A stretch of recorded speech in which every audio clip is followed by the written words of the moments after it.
بسم الله الرحمن الرحيم سبح اسم ربك الأعلى۔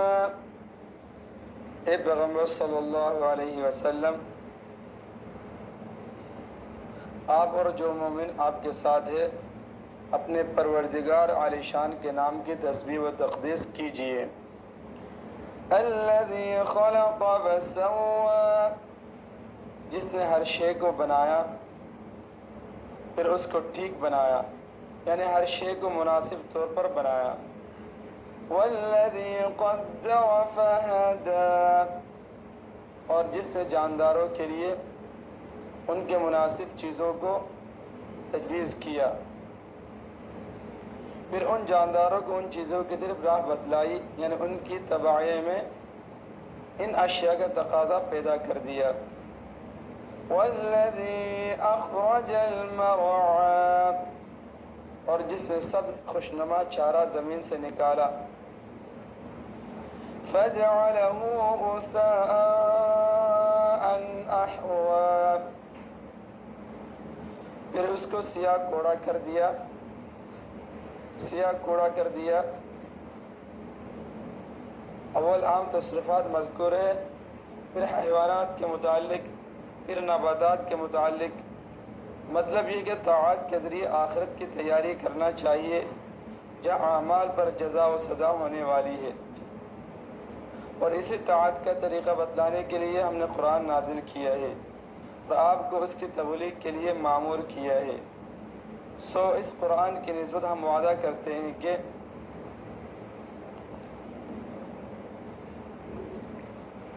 سنقرئک فلا تنسى، ہم یقیناً قرآن نازل کرتے جائیں گے، آپ کو پڑھا دیا کریں گے، یعنی یاد کرا دیا کریں گے،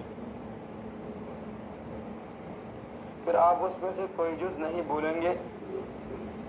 الا ما شاء اللہ، مگر جس قدر بلانا اللہ کو منظور ہو۔ کہ نسخ کا ایک طریقہ یہ بھی ہے کہ یہ بھی ہے کما قال اللہ تعالی ما ننسخ من آیت او ننسیها الی آخرہ۔ البتہ آپ کے اور سب کے ذہنوں سے فراموش کر دیا جائے گا، اور یہ یاد رکھانا اور فراموش کر دینا سب قرین حکمت ہوگا۔ انہ یعلم الجہر وما یخفی، کیونکہ وہ ہر ظاہر اور مخفی کو جانتا ہے، اس لیے اس سے کسی چیز کی مصلحت مخفی نہیں۔ تو جب کسی چیز کا محفوظ رکھنا مصلحت ہوتا ہے محفوظ رکھتے ہیں، اور جب بلا دینا مصلحت ہوتا ہے تو بلا دیتے ہیں۔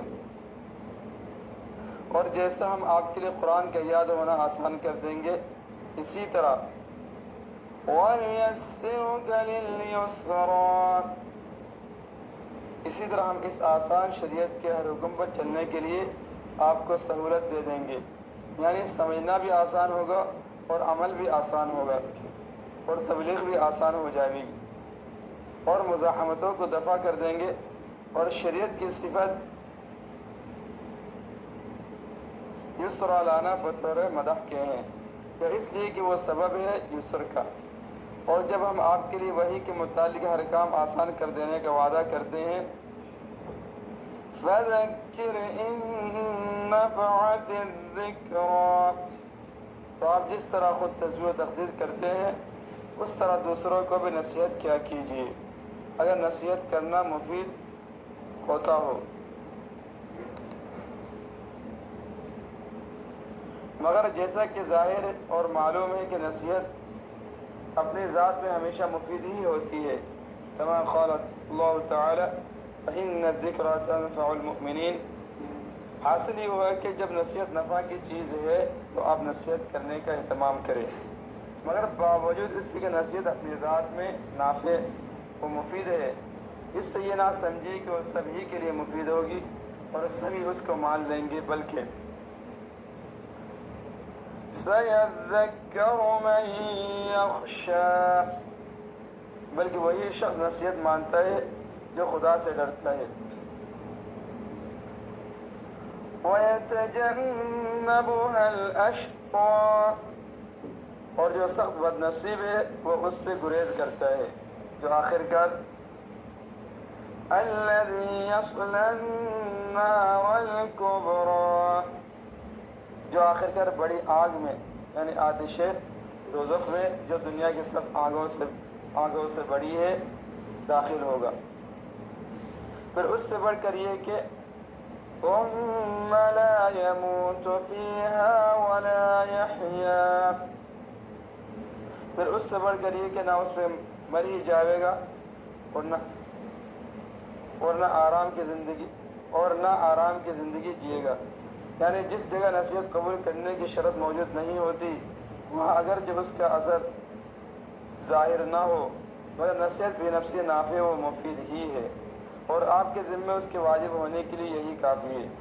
خلاصہ یہ اول صورت سے یہاں تک یہ ہوا کہ آپ اپنی بھی تکمیل کیجئے اور دوسروں کو بھی اس کی تبلیغ کیجئے کہ ہم آپ کے معاون ہیں۔ آگے اس کی تفصیل ہے کہ اللہ سے ڈرنے والے نصیحت سے فائدہ اٹھاتے ہیں۔ قد افلح من تزکا، بامراد ہوا جو شخص قرآن سن کر عقائد باطلہ اور اخلاق رذیلہ سے پاک ہو گیا۔ وذکر اسم ربہ فصلی، اور اپنے رب کا نام لیتا اور نماز پڑھتا رہا۔ مگر اے منکرو، تم قرآن سن کر اس کو نہیں مانتے اور آخرت کا سامان نہیں کرتے۔ بل تؤثرون الحیاة الدنیا، بلکہ تم دنیاوی زندگی کو مقدم رکھتے ہو، حالانکہ والآخرة خیر وابقا، حالانکہ آخرت دنیا سے بدرجہ بہتر اور پائیدار ہے۔ اور یہ مضمون صرف قرآن ہی کا دعویٰ نہیں بلکہ ان ھذا لفی الصحف الاولی، بلکہ یہ مضمون اگلے صحیفوں میں بھی ہے۔ صحف ابراہیم و موسیٰ، یعنی ابراہیم و موسیٰ علیہ السلام کے صحیفوں میں۔ روح المعانی میں عبد بن حمید کی روایت سے حدیث مرفوع مذکور ہے کہ ابراہیم علیہ السلام پر 10 صحیفے نازل ہوئے اور موسیٰ علیہ السلام پر تورات کے نزول سے پہلے 10 صحیفے نازل ہوئے۔